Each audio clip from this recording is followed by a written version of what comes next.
नमस्कार दोस्तों। आज मैं आपके लिए एक बहुत ही इंटरेस्टिंग वीडियो लाया हूं। जैसा कि आप देख सकते हो इस मैप के अंदर, यहां पर आपको तिब्बत दिख रहा होगा, यहां पर चाइना है। तो पिछले कुछ समय से ये जो ईस्टर्न लद्दाख है, यहां पर प्रॉब्लम्स देखने को मिल रही हैं। गलवान वैली वाला इंसिडेंस हुआ था पिछले साल, और उसके बाद आपने देखा होगा कि पैंगोंग त्सो में फरवरी के महीने में डिसएंगेजमेंट वगैरह हुआ। लेकिन उसके बाद क्या होता है कि जो चाइना है वो बाकी जगह जो एरियाज हैं वहां पर डिसएंगेज करने के लिए रेडी नहीं है। मतलब कि वहां पर वो अभी भी प्रॉब्लम क्रिएट कर रहा है, अभी भी काफी कुछ ना कुछ कारण बता रहा है, जिसकी वजह से जो पूरा मामला है वो अच्छे से सुलझ नहीं पा रहा। तो बेसिकली इस वीडियो के अंदर हम ये जानने की कोशिश करेंगे कि जो भी इस समय चाइना हरकतें कर रहा है उसका गेम प्लान क्या है तिब्बत के अंदर। और मैं आपको ये बता दूं, कई बार लोग सोचते हैं कि जिसके पास सबसे अच्छा हथियार होता है, सबसे अच्छा सुपीरियर पावर होता है, वही यहां पर जीत सकता है। देखिए, वो इंपॉर्टेंट होता है कि आपके पास फाइटर जेट्स वगैरह कैसे हैं, लेकिन मैं आपको बता दूं कि हमारा जो पूरा ओवरऑल अगर आप टेरेन देखोगे लद्दाख का और इसके आसपास रीजन का, तो ये काफी क्लोज है प्लेन एरिया से, क्योंकि यहां पर आप देखिए हिमालय वगैरह देखने को मिलेगा, और जस्ट इसके नजदीक यहां पर प्लेन एरियाज आपको देखने को मिल सकता है। दिल्ली हो गया, पंजाब वाला पूरा एरिया हो गया। तो इसकी वजह से क्या है, हमारे लिए प्रॉक्सिमिटी बहुत कोई ज्यादा नहीं है, ये काफी पास है ये जो एरिया है लद्दाख का। इसकी वजह से क्या होता है कि जो हमारी इंडियन एयरफोर्स है उसको बहुत बड़ा एडवांटेज है। जी हाँ, मैं लिटरली बता रहा हूं, बहुत बड़ा एडवांटेज है। वो मैं आपको वीडियो के अंदर बताऊंगा। और चाइना को लेकर ये काफी ज्यादा नुकसान है। तो यहां पर चाइना बेसिकली ये जो भी हरकतें कर रहा है उसका एक गेम प्लान हो सकता है, वही मैं आपको इस वीडियो के अंदर बताने वाला हूं। काफी कुछ जानने को है, चलिए आगे बढ़ते हैं। लेकिन उसके पहले अगर आप स्टडी आईक्यू को सपोर्ट करना चाहते हैं तो सिंपली आपको ज्वाइन का बटन क्लिक करना है, और वहां पर जाकर आप हमें काफी कम दाम पर सपोर्ट कर सकते हैं। चलिए, सबसे पहले हम समझेंगे कि यहां पर हो क्या रहा है, हम क्यों इसके बारे में डिस्कस कर रहे हैं। क्योंकि पिछले कुछ समय से बहुत सारी ऐसी रिपोर्ट्स आई हैं, आपने भी सुना होगा कि जो चाइना है वो तिब्बत के अंदर काफी बड़ा अपग्रेडेशन कर रहा है रिलेटेड टू एविएशन इंफ्रास्ट्रक्चर। जो पूरा तिब्बत वाला एरिया है वहां पर एविएशन से रिलेटेड जो इंफ्रास्ट्रक्चर है उसमें बहुत बड़ा इजाफा कर रहा है। चाहे आप रोड की बात करिए, रेलवे नेटवर्क की बात करिए, ये तो पिछले कुछ समय से तो चल ही आ रहे थे, लेकिन जिस स्पीड से अब वहां पर तैयारी चल रही है, अपग्रेडेशन हो रहा है, चाहे एयरफील्ड्स हो गया या फिर आप एयरक्राफ्ट के जो शेल्टर्स हो गए, न्यू रनवे हो गया, इस तरह के अक्सर आपको लगातार न्यूज सुनने को मिलता होगा। तो ये थोड़ा सा कंसर्न हो गया और इसके बारे में अचानक से डिस्कस होने लगा है नई दिल्ली में। मतलब कहने का मतलब है भारत के अंदर इसको लेकर थोड़ा सा कंसर्न बढ़ गया है। तो ये जो भी कुछ चाइना कर रहा है इसको हम दो रीजन के तौर पर देख सकते हैं, एनालिसिस कर सकते हैं। सबसे पहला हमें यह समझना है कि क्या इसका जो लिंक है, जो कंस्ट्रक्शन कर रहा है चाइना, क्या ये चाइना किसी कारण की वजह से कर रहा है? क्या चाइना वहां पर कोई टाइम बाय करना चाहता है? कहने का मतलब है कि वो अपना लगातार कंस्ट्रक्शन कर ही रहा है और यहां पर जो डिसएंगेजमेंट करना है बॉर्डर पर वो करने के लिए रेडी नहीं है। तो उन दोनों के बीच में क्या रिलेशन है, क्या टैक्टिकल एम है चाइना का इसके ऊपर? और दूसरा यहां पर क्वेश्चन ये रेज होता है कि चाइना ये जो इंफ्रास्ट्रक्चर बना रहा है बॉर्डर पर, इसकी वजह से क्या जो बैलेंस ऑफ पावर है, मैंने आपको स्टार्टिंग में बताया था कि यहां पर जो हमारी इंडियन एयरफोर्स है उसके पास ज्यादा एडवांटेज है compare to people's liberation army एयरफोर्स PLAF, उनके मुकाबले हमारे पास ये ज्यादा पावर है। तो क्या ये जो एडवांटेज है भारत के पास, क्या उसको रिड्यूस करने की कोशिश कर रहा है in medium to long term? ये दूसरा क्वेश्चन बन जाता है। सबसे पहले मैं यहां पर बात करना चाहता हूं advantage to India in the air, किस प्रकार से हमें यहां पर एडवांटेज मिलता है। देखिए, ओवरऑल अगर आप देखोगे तो 2020 में जो भी कुछ चाइना के द्वारा हरकत किया गया था गलवान के अंदर, तो उसकी वजह से चाइना को लग रहा था कि क्या उसको कुछ एडवांटेज हो सकता है, क्या वो हमारी जमीन को कुछ रख लेगा, लेकिन वो उसके ऊपर उल्टा पड़ गया था। आपको याद होगा जो पैंगोंग वाला एरिया है, यहां पर आप देख सकते हो पैंगोंग सो, ये जो पूरा लेक है, इसमें यहां पर हमने देखा कि वो फिंगर नंबर 4 तक आ गया था, यहां तक आकर अपना टेंट वगैरह लगाने की कोशिश कर रहा था। इसी बीच हमने काफी अच्छे से क्या किया, जो सदर्न बैंक है आपका, जो सदर्न वाला साइड है, यहां पर ब्लैक टॉप हो गया, अलग अलग जो टॉप्स हैं वो हमने ले लिया।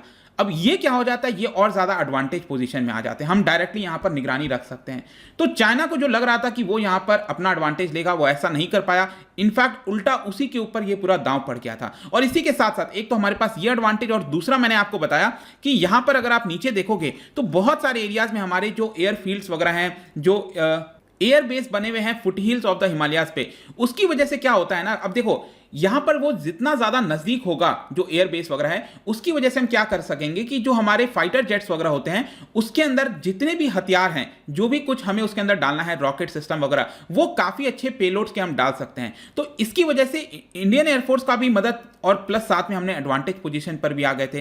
तो इसीलिए मैं आपसे कह रहा हूं कि ये काफी अच्छा फायदा दिखाता है इंडियन एयरफोर्स को। और जहां तक चाइनीज एयरफील्ड्स की हम बात करें तो यहां से अगर आप देखोगे तो ये बहुत ज्यादा हाइट पर हैं। जितने भी उनके आपके एयरफील्ड्स वगैरह देखोगे तिब्बत के अंदर, वो 10,000 फीट पर देखने को मिलते हैं। इसकी वजह से क्या होता है कि उनकी जो कैपेसिटी है, जो पे लोड की कैपेसिटी है पीपल्स लिबरेशन आर्मी के एयरफोर्स की, वो काफी हद तक रिड्यूस हो जाती है और वो बहुत ज्यादा बिखरे हुए हैं, मतलब कि बहुत दूर दूर तक हैं। तो जाहिर सी बात है कि वहां से अगर फाइटर जेट चल के आ रहा है तो आते आते तो उसका फ्यूल ही वहां पर काफी हद तक खत्म हो जाता है, तो उनका जो एडवांटेज है वो कम हो जाता है और इसीलिए हमें यहां पर ज्यादा एडवांटेज देखने को मिलता है।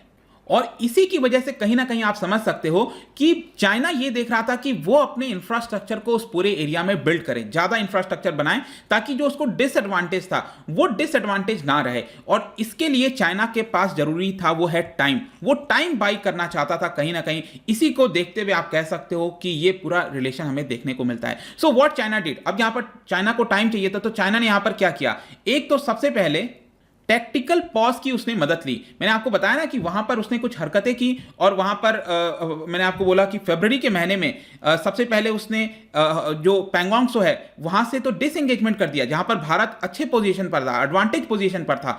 लेकिन बाद में आगे चलकर क्या करता है कि जो अलग अलग एरियाज हैं, चाहे डेप्सांग वाला एरिया हो गया, हॉट स्प्रिंग और गोगरा पोस्ट वाला एरिया हो गया, गोगरा पोस्ट में अभी रिसेंटली थोड़ा बहुत आपको डिसएंगेजमेंट देखने को मिलेगा, या फिर इसके नीचे एक और चुसूल जो है वो वाले एरियाज में, वहां से चाइना जो है अपना विड्रॉ करने के लिए रेडी नहीं है, डिसएंगेजमेंट करने के लिए रेडी नहीं है। तो बेसिकली वो उस पूरे झगड़े को, पूरे वॉर को जो है वो लंबा खींचना चाहता है, ताकि उसको वहां पर टाइम मिल सके और उस पूरे एरिया में जो उसके पास डिसएडवांटेज था, क्योंकि उसके पास इंफ्रास्ट्रक्चर नहीं था एयर फाइटर एयरक्राफ्ट से रिलेटेड, वो अब धीरे धीरे वहां पर बिल्ड करने की कोशिश कर रहा है। और उसके लिए कहीं ना कहीं उसको कम से कम 2 साल का वक्त चाहिए। और आप देखोगे तो ऑलरेडी एक साल 1.5 साल होने जा रहा है और फर्दर वो उसको 1 साल 1.5 साल खींच लेगा। तो जो भी उसको वक्त चाहिए था वो तो उसने अपना बाई कर लिया और अपने एडवांटेज में आने की कोशिश कर रहा है। और वहां पर आप देखिए जितने भी नए प्रकार के आइटम्स हैं वो लगाने की कोशिश, चाहे रडार हो गया, नए रडार सिस्टम हो गए, मिसाइल सिस्टम हो गए, वो सभी कुछ वहां पर इंस्टॉल कर रहा है, जिसकी वजह से डेफिनेट सी बात है भारत को यहां पर सतर्क हो जाना चाहिए। जहां तक भारत के एयरफोर्स की पावर है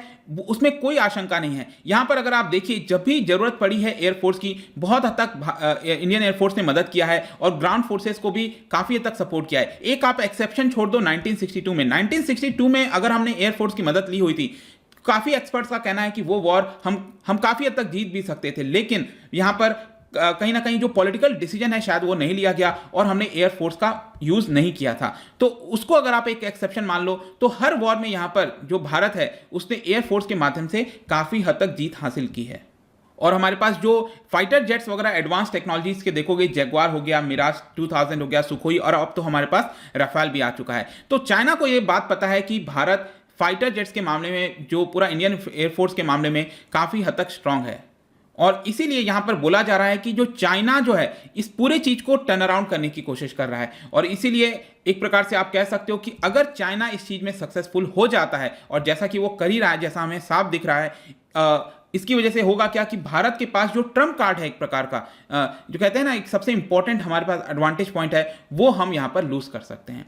तो ये चीज था जो मैं आपको बताना चाहता था। यहां पर जो आर्टिकल आया था द हिंदू में, उसी में मैं आपको बताया हूं। और जाने से पहले अगर हम पूछें कि क्या भारत कर सकता है, तो देखिए ये सारे डिसीजंस जो हैं वो पॉलिटिकली और आर्मी पर्सनल के द्वारा ही लिए जाएंगे, जाहिर सी बात है। और आई एम श्योर कि सभी लोग उसके ऊपर नजर रख रहे होंगे कि आगे क्या करना है। लेकिन ये सारे कंसिडरेशन को डेफिनेटली देखना चाहिए और समझने की कोशिश करनी चाहिए कि चाइना का जो गेम प्लान है वो काफी लंबी सोच का रखता है, और यही चीज हमें यहां पर भी देखने को मिल रहा है।